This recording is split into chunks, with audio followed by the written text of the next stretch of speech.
Welcome here to Candle Knowledge Redux. Man, I got to kick right into this episode this week, man. I'm feeling good this week.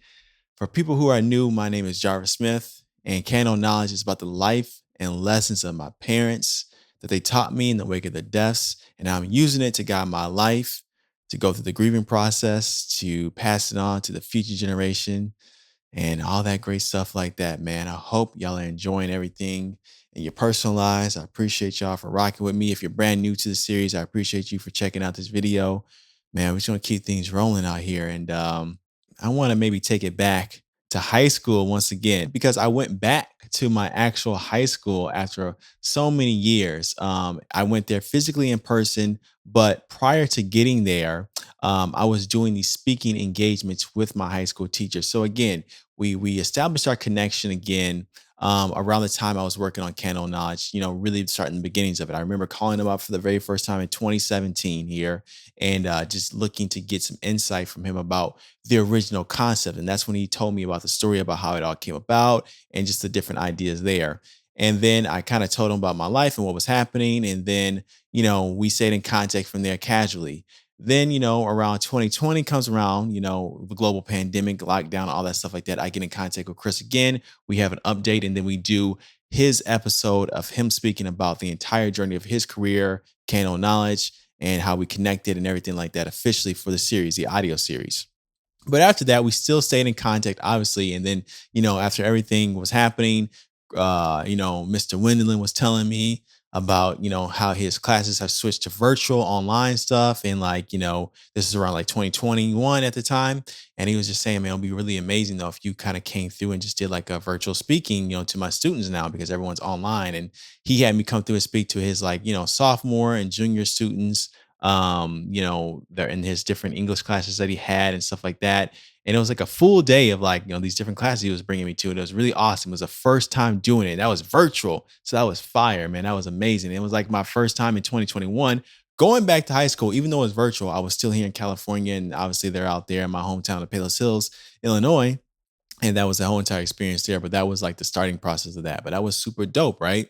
And then it was a success. Chris liked it. His students were engaged with it. So we came back and we did it again. But this time in 2022, we did it again online.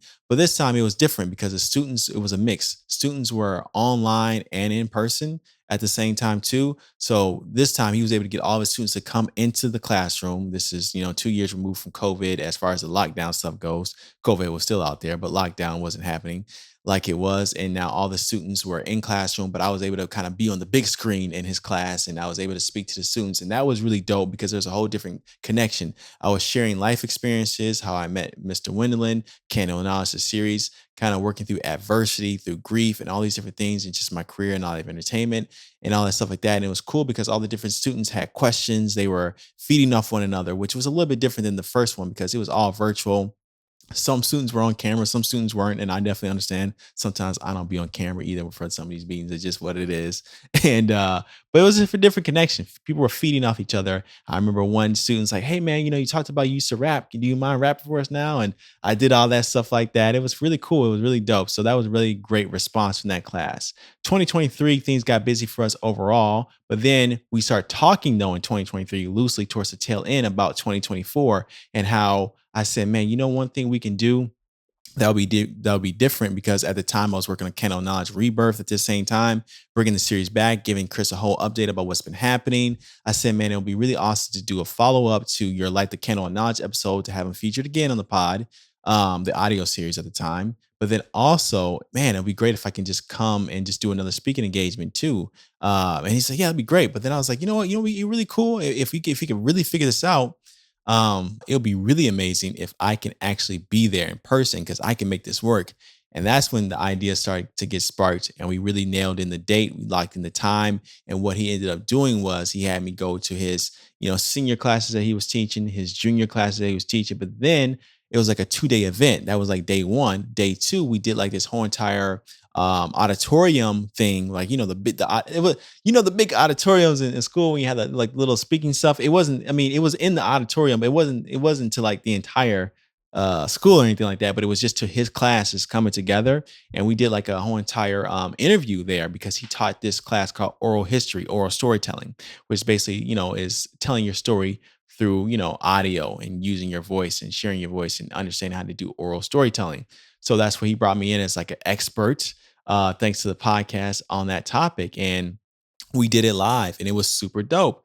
And it was in this auditorium that I went to for so many years as a student myself, seeing different, people speak and seeing even like, show and tell or showcases for high school performances. They did this thing like Stag Idol, which is like like a high school performance showcase thing that they had there. Shout out to my boy Q. He won that some years ago back in '07, I believe. Shout out to him, Stag Idol King over there with his routine. I used to work on the mixes there, but not to lose the focus here. So I was there in that same auditorium on that stage speaking to the students, and that was so surreal in 2024. And that was big too because again, the big part of that was I was actually returning back to Stag High School, the school that I went to since I was there, and I was finally there in person. And that experience was just surreal so much. And just speaking to the students and just having that opportunity to engage with the students like that in person and just speaking to and I felt this in 2021 when I did the first speaking engagement, but really just being there, you're speaking to a whole new generation, man, of students. Like what I did 20 somebody years ago is not what these students were necessarily doing, but there were some similar experiences, but just, just things that they were going through. And it was really great to hear from them. So really to see them, meet them, speak to them, walk through those hallways that I have not walked through in a very long time. It was surreal, man. And I really thought about some things. It was really about, what it means to kind of come back and give back to your community. I used to think when I was younger that it was stupid and dumb to do that. Like, and when I get on, right? When I get on, I'm leaving this town. I'm definitely never coming back to high school. Forget everybody. Da da da da da. Just silly, immature stuff, man. And I really had to think about that, man. The most powerful thing that you can do when you do get on a platform, when you do have experience, when you do have a knowledge, when you've been through some things, is to come back and give back to the community that you came from and to really help inspire the next generation of people through your words or through your time or just through your insight that you can help provide them because they're navigating some things that maybe you been through and now you can kind of share that experience. And it took me a minute to realize that but I'm so glad that I reached that level of maturity to understand that that is a true purpose, and it was very symbolic too because my mom, her profession was being in education. She was teaching different I think it's like kindergarten preschoolers in a private not for profit school over there in Illinois, and it's just education. I got so many other different educators too, on my mom's side of the family and on my father's side of the family too. People who are in the education system, between being teachers and principals and all these different things like that. So it's very symbolic just from my entire family history to kind of come back and play a different role as a speaker, but just to be there in that environment and just to really come back to the high school that I came from and really get back to the community that I came from and really had that opportunity to shed that insight. That was important to me. And that's truly one of the biggest highlights that I can say about this entire journey of creating Candle Knowledge, this podcast series, and that whole entire journey of just doing this. It started out with the goal of immortalizing the legacy of my parents, but then taking that a step further. And now you just have a voice that you can share with an audience, in a sense of like sharing your insight and your experiences about how you navigated through these challenging times of grief, of setbacks, of identity crisis, of things of that nature. That a lot of these different teenagers who are getting ready to graduate, and go off to high school, go off to college, or what have you, or what are they going to do with their lives after high school, right? What to do and how to navigate through all that. And it was just really important to kind of play that role. And it was extremely, extremely symbolic and very appreciative of that moment. I can't thank, Chris Wendelin, Mr. Wendelin enough for that. Because again, he gave me another platform. This is something that he did once before with the whole entire Light the Candle and Knowledge segment that he gave me back in '06 when I got to get up there and recite my lyrics to my peers and have a moment of clarity and have that different experience with my peers. And now here I am now having this perspective and this opportunity to share with a whole new generation of students and have that moment of clarity with them about my experiences at that school and also what I'm up to now and kind of show and be a positive example of what life after high school can look like, because that's always a big thing. Is like, man, what's my life going to be like after I graduate for some of these, youngins out here? And that's a very scary thing because you're thinking about the unknown, the future. You don't know what's going to happen throughout your life, and I've been through some different things, but I can tell them about what it looks like, what's it like, and how you can navigate and still pursue your goals, especially if you're goal oriented. Pursue those goals and not give up on your drive. But that would have never happened if I never got the opportunity from Mr. Wendelin to do that. And I just appreciate that so much. And again, another cool thing I can say is just like when I got to recite my lyrics to my fellow peers and classmates in school back in '06. He never gave me any restrictions of what to say. And it's the same thing now, all these years later. He didn't give me any restrictions of what to say. He says, okay, you got to talk about this. You can't do that. Hey, you can talk about whatever, man. I want you to share your experiences. I'm excited to have you here, please. And I'm like, man, that's so amazing, man. And it's just I just respect the level of trust that Chris has given me and the opportunity to speak to his students. The fact that he trusts my voice so much, that means so much. That's a responsibility that I don't play around with and I take very serious. And whenever I got the chance to highlight that and showcase that and share that experience with the students, it was always something that was on top of my mind. And then even at the time of this recording this year in 2025, I came back again and did another virtual.